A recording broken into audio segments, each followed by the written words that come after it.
ada yang bilang katanya insya Allah manusia adalah makhluk paling sempurna yang diciptakan oleh Allah Subhanahu wa Ta'ala. Tapi ada juga pepatah yang bilang tidak ada manusia yang sempurna. Jadi maksudnya itu gimana Pak Ustadz?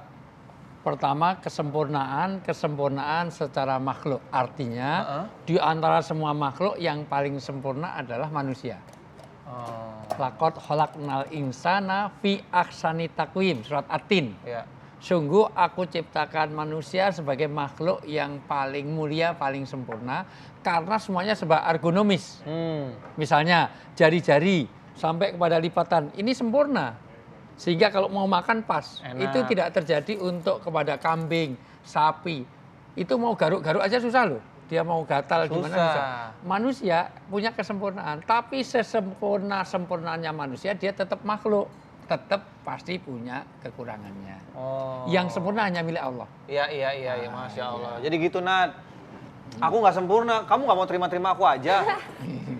Jadi atasannya maksudnya. Nah, makanya nanti kalau... Makasih ya Pak Ustadz. Makasih. Nah pas banget nih Pak Ustadz kalau ngomongin manusia gitu kan. Manusia yang memanusiakan manusia juga sekarang sulit ditemukan loh. Itu yang paling penting. Nah saya udah janjian sama temen, saya nonton dia juga dari YouTube sih. Perbuatan tuh mulia banget. Apa itu? Ya itu memanusiakan manusia itu. Dan itu misi kenabian. Nah, kebetulan saya belum sanggup. Nanti kita ngobrol. Assalamualaikum warahmatullahi wabarakatuh. Assalamualaikum. Sini, silakan sini. Aku pesan cappuccino Boleh, satu ya. cappuccino. Ini loh. Tapi Pak Ustadz, gimana kalau ngobrol di sini aja? Oh ya. Udah jadi kan kopinya? Tak bawain? Bawain dong. Boleh, siap. Silakan duduk di sini aja, Novi. Oke, siap. Nah, alhamdulillah udah nyampe. Macet kan, Novi? Lumayan macet. Alhamdulillah. Jadi Pak Ustadz, ini teman saya namanya Novi, Pratiwi Novi. Bener kan ya? Pratiwi Novianti. Saya cuma biasa manggilnya Novi aja lah gitu. Udah kelihatan kan, lahirnya bulan November. Iya, betul. Benar. Bulan November. Jadi aku kenal pertama kali lihat sama Novi ini di YouTube sih, cuman ngefans aja karena ngelihat perbuatannya luar biasa. Mungkin amin, alhamdulillah. Saya nggak sanggup sih gitu, saya nggak berani gitu. Dan satu hal yang bikin saya amazed banget sama Novi ini Pak Ustadz, jadi dia ini rela meninggalkan profesi atau zona nyamannya sebagai pramugari. Dan sekarang concernnya berteman atau bahkan mengurus teman-teman yang ODGJ alias ODGJ. Iya, orang dengan gangguan jiwa. Gangguan jiwanya ke sono aja. Oh iya. Orang, enggak dong. Kan pas orang dengan gangguan jiwa. Bisa aja Pak Ustadz kalau ngomong suka bener. Gini deh, daripada Pak Ustadz bingung atau mungkin pemirsa juga bingung, siapa sih sebenarnya Novi ini? Nah ini udah ada videonya tentang kamu, aku buatin buat kamu spesial. Oke, siap. Pratiwi Novianti.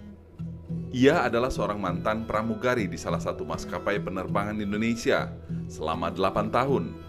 Hebatnya, ia rela pensiun dini dari pekerjaannya demi membantu sesama yang membutuhkan, khususnya orang-orang terlantar seperti orang dengan gangguan jiwa atau ODGJ.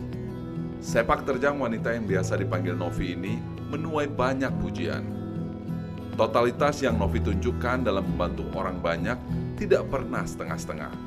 Hal itu ia tunjukkan dengan merawat anak para ODGJ yang sedang dalam proses penyembuhan. Tidak hanya itu, Novi juga rela menderita luka-luka akibat pukulan, tendangan, hingga cakaran para ODGJ yang notabene hendak ia tolong. Pertanyaannya sekarang, apa yang bisa membuat seorang pramugari seperti Novi banting setir dan memilih untuk mengurusi orang dengan gangguan jiwa? Bagaimana tanggapan keluarga? Lalu, sejauh mana kegiatan tersebut mempengaruhi kehidupan pribadi Novi? Nah, semuanya akan terjawab dalam obrolan Ngopi siang ini.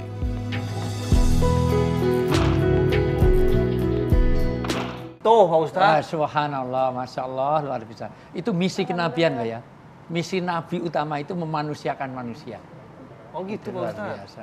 Jadi ya dulu kan orang itu martabatnya diangkat karena apa? Ada misi kenabian. Dulu zaman jahiliyah kan semuanya serba tidak diorangkan. Nah, misinya Rasulullah itu mengorangkan, memanusiakan manusia. Dan sebagaimana yang dilakukan Mbak Novi. Tapi suka dukanya dan aktivitasnya gimana Mbak Novi? Iya kok saya masih nggak habis pikir aja kenapa kamu rela meninggalkan zona nyaman kamu untuk bisa dibilang ya, mungkin apalagi awal-awal masih mencoba gitu. Gambling sesuatu yang masih belum jelas nih mau kemana gitu. Dan dari pramugari gitu loh. Iya, zona Pramugari itu nyaman, kan Pak Ustadz. tempat orang punya perhatian luar biasa. Satu Iya. pesawat semuanya nggak boleh meleng loh, semuanya harus lihat apalagi pas itu. Iya, menegakkan kepentingan Iya, ini, keselamatan. semuanya. Pak Ustadz jangan kemana-mana nih, nanti kemana-mana saya pikirannya nih. Iya, maksud saya kan semuanya harus lihat. Iya, Bagaimana- benar-benar. iya. Kenapa tuh? Yang pertama suka dukanya banyak banget ya, karena kan selain kita bantu ODGJ orang terlantar, itu sesuatu yang kita nggak bisa duga gitu. Di saat kita niatnya mau bantu, ternyata dia malah merasa dirinya terancam atau self defense. Bisa juga dia mukul kita, nendang kita. Itu sesuatu hal yang menurut aku sih udah biasa ya gitu. Kamu udah bisa disakitin ya? Udah biasa disakitin. Bukan. Nggak, itu beda cerita. Enggak, respon orang itu beda-beda karena namanya dalam Betul. keadaan gangguan jiwa. Iya. Jadi reaksi psikologisnya beda-beda. Iya. Oke, lanjut. Iya. Nah, terus Justru kadang-kadang malah sebaliknya loh, dianggap yang gangguan itu yang itu perspektif ini ya. Jadi nanti kalau dalam psikologis ada etik, ada emik.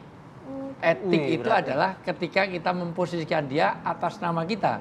Tetapi belum tentu dia itu punya anggapan sebagaimana yang kita anggap. Itu yang bikin beda kita dengan Nah, ODGJ. jadi justru yang dianggap gila itu Novinya, bisa saja gitu. Iya. Oh, mereka berpikiran Iya. ini gila atau misalnya kalau lagi ngobrol sama Pak Ustadz ini yang nggak Nggak waras benar nih. gitu. Ya sebenarnya tidak hanya ke situ.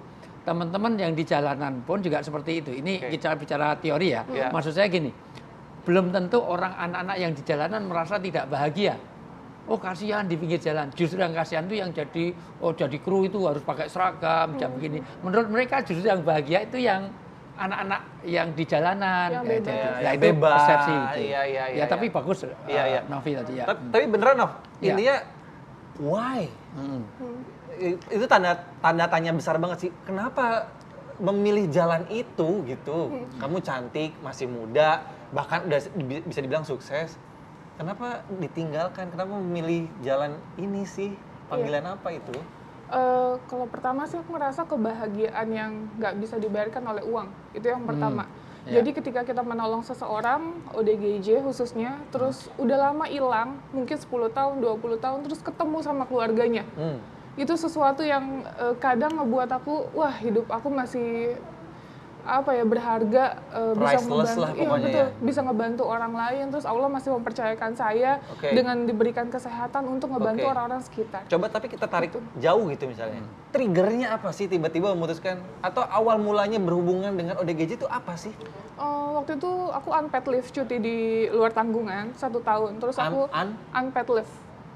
Iya, karena dia cuti di luar tanggungan lah Yes. gitu aja lah. Oh, Iya. iya. Dia Nah, jadi Oh, dari pramugari. Iya, masih jadi pramugari waktu itu. Oke. Terus karena pandemi ini apa sebelumnya? pandemi, Oh. pandemi pertama waktu itu. Oke. Terus Oke. aku datang ke suatu yayasan, namanya Yayasan Mentari Hati di Tasik, itu khusus ODGJ dan orang terlantar. Niatnya apa tuh pertama kali ke sana? Pertama aku lihat konten kreator yang bergerak di bidang sosial juga, termasuk ODGJ. Oh, awalnya ngelihat itu Betul. dulu. Terus akhirnya ngebuat aku ngerasa, oh iya ya ODGJ ini Tersentuh. bener, Ada ODGJ itu panggilan. orang yang bener-bener sebenarnya butuh bantuan kita. Betul. Karena itu bukan pilihan ya Pak Iya, Ustadz, iya, gitu. iya. Oke, Dulu- itu waktu itu baru nyoba, belum passion dong. Belum. Nah, Oke. sampai akhirnya saya datang ke yayasan tersebut, ketemu langsung dengan saudara-saudara kita di sana, dan akhirnya saya dipercaya sama pemilik yayasan untuk ayo kita cari di jalan, kita bawa ke yayasan sini. Aku waktu itu naik mobil losbak ya, naik mobil losbak cari ODGJ. Ya. Dan akhirnya ngebuat aku, wah ini kok seneng banget rasanya, nggak bisa diungkapin tapi aku seneng lakuin itu. Nih Pak Ustadz gimana? Ini kayak panggilan dari Allah nih menurut saya nih Pak Ustadz. Iya, saya bisa merasakan karena saya juga pernah ngalami. Oh. Jadi bagaimana Jadi ODGJ? Bukan. Sorry, aduh. Maaf Pak Ustadz, mohon yang saya maaf, bisa cari host lain nggak ya? Sorry, Bukan.